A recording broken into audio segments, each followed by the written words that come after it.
There's a level of emotional fortitude that makes people look at you with deep confusion. They don't fear you. They fear your indifference to their opinion. And today, you'll discover exactly how to get there. Have you ever seen that man who is simply impassible? Who receives criticism, setbacks, or judgment and just never flinches? While everyone else is crippled by the desire to be liked, he simply stands his ground. While everyone else bends their values to fit the room, he remains fixed. And you know what people say about him? Man, he's cold. He's too much. He doesn't care what people think. Perfect. There's an ancient system used by Spartan warriors and Stoic philosophers that produces exactly this kind of frightening emotional consistency. They called it arete, the practice of living to your highest potential, regardless of the gaze of the crowd. And once you understand how it works, you'll never let a comment, a doubt, or a rejection break your stride again. But there's a catch. This system isn't for everyone. It requires you to kill a part of yourself you've been cultivating since childhood, the approval-seeking self. But before I show you how it works, subscribe to the channel, like it below, and comment on the one judgment you most want to shed in your life. This helps me a lot and shows me that you're genuinely interested in changing. Let's go. The story I'm about to tell you happened to an entrepreneur named Leo. He was brilliant, driven, and successful, but he had one problem. He couldn't act on a conviction without first checking if the people around him approved. The big investment? He spent a week polling his friends on whether it was too risky. Launching a new concept? He'd stop because of a single dismissive comment from a competitor. Setting a firm price? He'd lower it minutes later because he was afraid of being greedy. The pattern was always the same. Monday, total confidence. Wednesday, the fear of disappointing others creeps in. Friday, complete self-doubt and surrender. Sunday, promises to be stronger next week. Leo tried everything. Positive affirmations, visualization, mentorship, nothing worked because he was fighting something he couldn't even see. The collective expectation that he be conventional and agreeable. Until the day he discovered why true leaders never have time to worry about being liked. And no, it's not willpower. It's something much deeper and much more frightening. In the pursuit of power, there's a rule that seems simple but changes everything. The irreversible declaration of worth. Do you understand what that means? It means you categorize every decision into two boxes, reversible by opinion or irreversible by virtue. Reversible commitments become emotional negotiations. Irreversible commitments simply happen. When a Roman soldier took his oath, he wasn't making a suggestion. He was changing his identity. He wasn't promising to try to be honorable. He was declaring himself a man of arete. The negotiation ends. Your brain still works this way. When you make a behavior public, a conviction, a belief, or a new boundary, your primitive brain interprets the failure to uphold it as a threat to your standing. That's exactly what Leo did.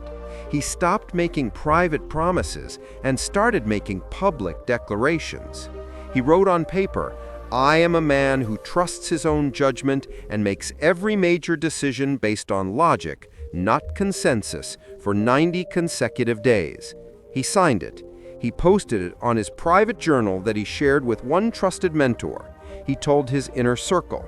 The moment he wanted to call a business partner to get validation for a move, he thought about having to look his mentor in the eye and admit he was just another guy who couldn't deliver on his own judgment. The public declaration had made abandoning his own values more painful than continuing. Even with all this external witnessing, Leo was still waging war every single day. His emotions didn't care about his conviction. They wanted the soft comfort of fitting in. That's when he discovered the Stoics' second principle, non-negotiable space. Every day, you waste mental energy on the same stupid question. Should I respond to that critic now or later? Should I go to that networking event or stay home? This decision burns up emotional energy that should be used for actual creation. You're wasting your fuel negotiating your own freedom instead of actually being free. Leo chose 7 p.m. to 9 p.m. every night as his non-negotiable space. Not because he was a night owl. He chose it because it was the time when his social pressure and fear of missing out were highest. The time wasn't about productivity. It was about elimination. Eliminating every possible reason to prioritize a distraction over his own work. The first week was hell. His body fought, whispering, "You'll miss out on connections. You'll be irrelevant. They'll forget you." In the second week, something changed. He started feeling a quiet certainty. His body had begun preparing for what now awaited him, solitude with strength. On the 14th day, an investor texted him at 7:05 p.m. Leo looked at the phone, no thought, no decision, just silence. The boundary was fixed. The brain couldn't argue with a constant. You think variety in your responses keeps things diplomatic, but variety is actually where clarity dies. Every time you change your reason for holding firm, your brain has to make micro-decisions. Should I give an excuse? Should I apologize? Should I say maybe later? Every small decision is a crack where your old people-pleasing patterns leak back in. Leo completely locked everything down. His personal arete period was 90 days of identical, firm, simple responses. That is not a priority for me right now. My decision is final. I won't be discussing that further. His friends called him robotic. His partner said he was getting annoying. They didn't understand that annoying was exactly the point. Third week, his mind went to war. It screamed, "This is stupid. You're not a robot. Be more flexible or you'll burn bridges." Fourth week, something broke. The voice of negotiation grew quieter.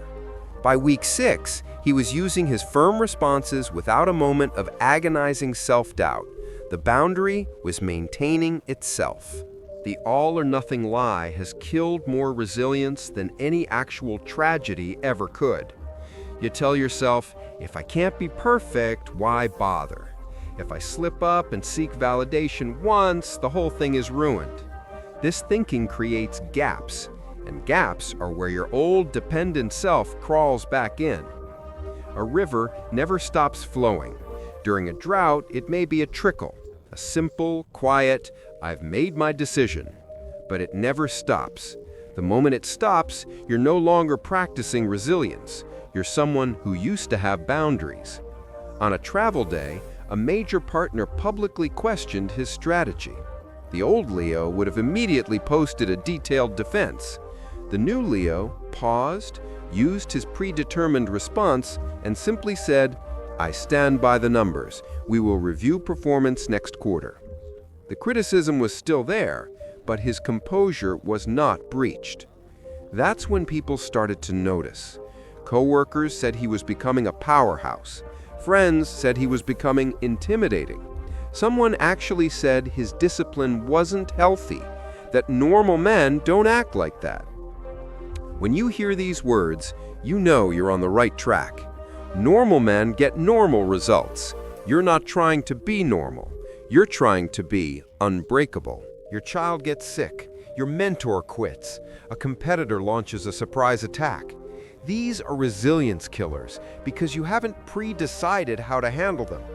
Every time an unexpected obstacle appears, you have to make a decision under emotional stress. That decision in that moment of chaos is where you'll choose the path of least resistance every time. Leo wrote down every scenario that had ever broken his conviction and pre-solved each one. Emotional crisis. I will address the logistics for 15 minutes, then firmly say, "I love you, but I need 30 minutes to regain focus before I can help further." Public criticism. My response is, "I accept your feedback," and then I stop talking. Guilt trip from family. I will pause for 3 seconds and repeat the simple boundary. Each scenario had its predetermined response. When X happens, I do Y. No thinking, no negotiating, just execution. The power of this is that you stop wasting emotional energy on defense. Your nervous system knows that no matter what happens tomorrow, your center holds. On day 90, Leo completed his personal arete, 3 months of uninterrupted self-trust. Friends literally told him, "Your clarity is scary." His response was perfect. Great. Because when your self-possession makes others uncomfortable, you're finally operating at the right level. Your existence proves that everything they say is impossible is actually just uncomfortable. They need you to be smaller so they can feel bigger. They need you to slow down so they can feel better about standing still. But you're not doing it for them. You're doing it because you've discovered the secret. Resilience isn't about ignoring the world. It's about becoming someone who can't be defined by it. When you implement the arete system, public declaration of worth, fixed boundaries, a seamless response method, and pre-resolved answers, you're not just building habits, you're reshaping your identity. You stop being someone who tries to be strong and become someone who simply is strong. And when that happens, people will look at you and think, "How does he do that?" And the answer will be simple. He doesn't. He is.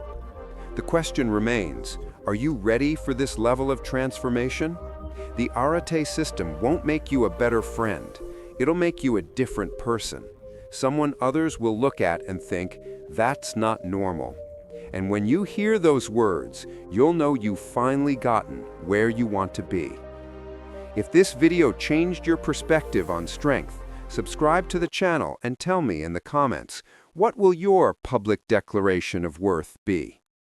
Remember, the resilience that scares others is the only resilience worth having.